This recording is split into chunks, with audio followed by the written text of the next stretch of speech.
is unsettling, but it sounds a whole lot worse. One FBI agent revealing what it was really like inside the Phoenix body donation facility.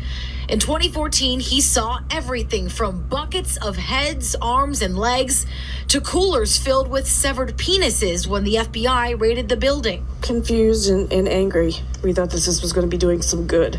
He even spotted a smaller head sewn onto a larger torso in a, quote, Frankenstein manner. It wasn't a choice we made. It wasn't a choice any of the families made. Body parts piled on top of each other inside Biological Resource Center, where families donated their loved ones for medical research. Discoveries of sickness and disease, maybe come up with a cure. Some say the company violated everything they promised. Tragedy that's never resolved, and it just keeps going on and deeper. The limbs, according to that agent, with no apparent identification. The company sued months after the FBI raided, families claiming their loved ones weren't treated with dignity and respect, a promise written on their own consent forms. The company also accused of selling body parts for profit after saying they'd only use the parts they needed and would cremate the ones they didn't and return them. A torso with a head apparently went for $2,400,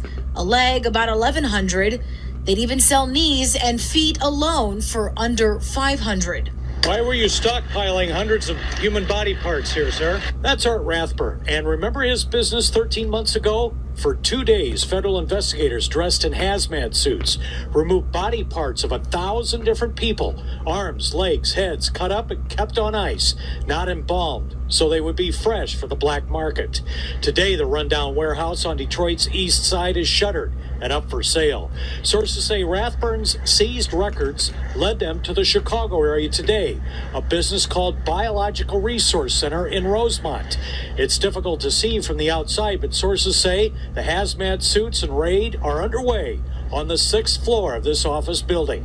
The same paper trail led investigators to Biological Resource Center in Phoenix last January, and another raid removing body parts and corpses. There were also ties to similar businesses in Las Vegas. Since these dealt directly with the public, families were left without answers. Julie donated her husband Steve's body and was promised his cremated remains back in a month. Confused and angry. We thought this was going to be doing some good. Yet it doesn't sound like it is. What do you say to all those families who had no idea their loved ones were in here? Michigan pulled Art Rathburn's license last year after our reporting, even though they were told about his problems 2 years before. You can go find out what the heck he is doing, and that wasn't done. Right? Did we do something 2 years ago? No, we didn't. Are we doing an investigation now? Yes, we are. Are you worried about going to prison?